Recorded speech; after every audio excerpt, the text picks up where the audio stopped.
Hi అండి. Mega DSC ఎంపికైన అభ్యర్థులకే సమాచారం అంటూ వే2 న్యూస్‌లో అయితే ఒక ఇన్ఫర్మేషన్ వచ్చింది. దీన్ని బేస్ చేసుకొని అందరూ కూడా మాకు మెసేజ్ రాలేదు అని అయితే కంగారు పడుతున్నారు. ఎవ్వరూ కంగారు పడకండి. ఇది మామూలుగా వే2 న్యూస్‌లోనే వచ్చింది. ఇంకా మనకి ఆఫీషియల్‌గా ఎలాంటి న్యూస్ రాలేదు. ఆల్రెడీ మనకి మొన్న కన్వీనర్ గారు చెప్పారు.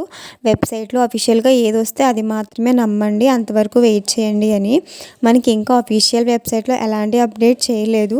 అఫీషియల్‌గా న్యూస్ రాలేదు కాబట్టి ఎవరు టెన్షన్ పడొద్దు. అలాగే ఈ వే2 న్యూస్‌లో వచ్చిన న్యూస్ ఏంటో చూద్దాం. ఏపీలో 16,347 డిఎస్సి పోస్టులకు ఎంపికైన అభ్యర్థులు సర్టిఫికేట్ల వెరిఫికేషన్‌కు హాజరు కావాలని విద్యాశాఖ సమాచారం పంపింది. ప్రభుత్వం ప్రకటించిన తేదీలో వెరిఫికేషన్‌కు హాజరు కావాలని తెలిపింది. అటు ధ్రువపత్రాల పరిశీలనకు అధికారులతో ప్రత్యేక బృందాలు నియమించనుంది. ఈ బాధ్యత కలెక్టర్లకు అప్పగించింది. త్వరలోనే ఈ ప్రక్రియను ప్రారంభించే అవకాశం ఉంది. సెప్టెంబర్ 5లోగా కొత్త టీచర్లకు పోస్టింగ్స్ ఇచ్చేలా కసరత్తు చేస్తుంది. న్యూస్ అయితే ఇదండి. కానీ అఫీషియల్ ఇన్ఫర్మేషన్ అయితే లేదు. కానీ మీ జాగ్రత్తలో మీరుండండి. అంటే సర్టిఫికేట్స్ అవి కూడా మీరు రెడీగా పెట్టుకోండి. ఒకవేళ అఫీషియల్‌గా ఏ నిమిషమైనా మీకు అనౌన్స్‌మెంట్ వచ్చి మెసేజెస్ వస్తే మీరు సర్టిఫికేట్ వెరిఫికేషన్‌కి వెళ్ళాలి కాబట్టి సర్టిఫికేట్లన్నీ కూడా రెడీ చేసి పెట్టుకోండి.